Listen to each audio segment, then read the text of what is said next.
दोस्तों जय हिंद। दिल्ली की धरती पर किसी न किसी संगठन का विरोध प्रदर्शन चलता ही रहता है और इस बार जो प्रदर्शन चल रहा है वो है किसान संगठनों का।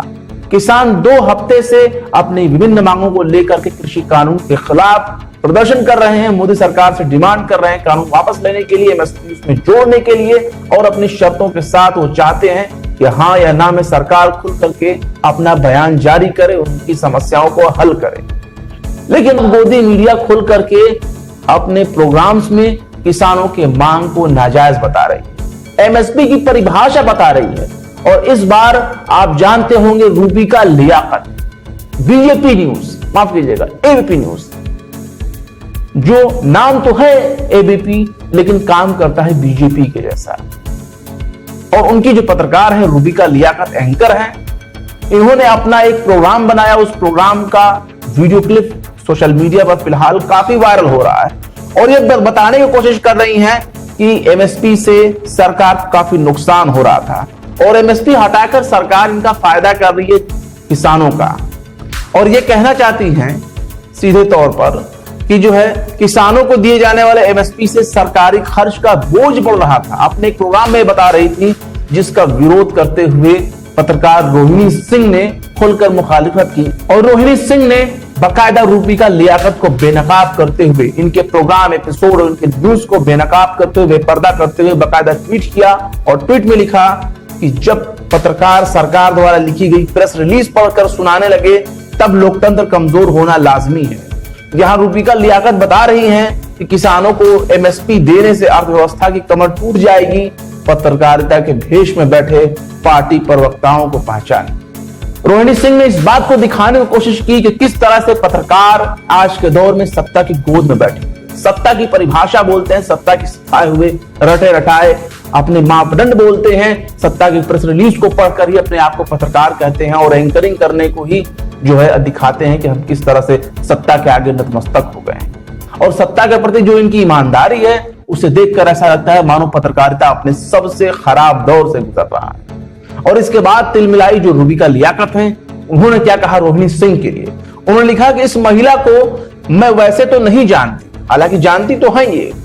रूबिका लियाकत ने रोहिणी सिंह पर निशाना साधते हुए लिखा कि इस महिला को मैं वैसे तो नहीं जानती, लेकिन जब भी यूपी की एक क्षेत्रीय पार्टी का जिक्र करती हूं तो बेचैन होकर अनायास ही मेरे टाइमलाइन पर कूद पड़ती हैं। बड़ा ही फ्लैट सा संयोग है। तो रूबिका लियाकत ये दिखाने की कोशिश कर रही हैं कि इस पत्रकार का संबंध उत्तर प्रदेश की या क्षेत्रीय पार्टी की किसी जो है पार्टी से संबंध रखती है। और इनका कहने का ये मतलब नहीं है कि हम उनका जवाब दे रहे हैं, जवाब नहीं दे रहे हैं, बल्कि उन पर व्यक्तिगत हमले कर रहे हैं। जबकि यहां पर रोहिणी सिंह ने जो सवाल उठाया है उस गोदी मीडिया के सारों पत्रकारों के ऊपर उठता है।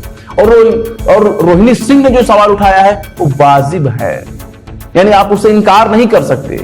मैं कह रहा हूं कि आखिर ये कैसे बता सकती है रूबिका लियाकत की एमएसपी से सरकार की अर्थव्यवस्था की कमर टूट जाएगी। अर्थव्यवस्था की कमर टूट जाएगी एमएसपी से? आखिर इतने दिनों तक तो एमएसपी चल रहा था, उससे कमर नहीं टूटी। ये बल्कि छिपाने की कोशिश की जा रही है कि नोटबंदी से कमर टूटी है। लेकिन किसानों का विरोध वो लोग भी कर रहे हैं जो कल तक 2000 के नोट में माइक्रोचिप खोजा करते थे, जो सैटेलाइट से सिग्नल खोजा करते थे कि 2000 के नोट में सैटेलाइट का सिग्नल आएगा और 2000 का नोट अगर जमीन के अंदर भी गाड़ के रख दिया जाएगा, चाहे कितना हो गहराई में, फिर भी वो सिग्नल छोड़ेगा और सैटेलाइट से जाएगा और वो पकड़ में आ जाएगा। वाह वाह वाह, मतलब कि चाटुकारिता की हद है और इसका नाम दे दिया गया है पत्रकारिता। और इसी को एक्सपोज किया है रोहिणी सिंह ने रूबिका लियाकत को दिखाते हुए। और रूबिका लियाकत यहाँ पे पूरी तरह से एक्सपोज हो रही है। और जो ये एबीपी न्यूज के रूप में जो बीजेपी न्यूज है, इसने खास तौर पे किसानों का अपमान किया है एमएसपी के नाम पर और इस तरह से दिखाने की कोशिश की है कि देखो किसानों की जो मांग है वो बिल्कुल नाजायज है, वो बिल्कुल ही गलत है। यानी कि जिस किसान का ये रोटी खाती हैं उस किसान के लिए भी इनके मन में ईमानदारी नहीं। हो सकता है ये कहीं और से खाना खाती है, लेकिन फिलहाल हम तो यही कहेंगे कि रूबिका लियाकत बिल्कुल गलत है और पत्रकारिता को जिस तरीके से ये लोग निचले स्तर पर ले जाने की कोशिश कर रही हैं वो बेहद सोचनीय है और आगे चल के बड़ा ही चिंताजनक होने वाला है।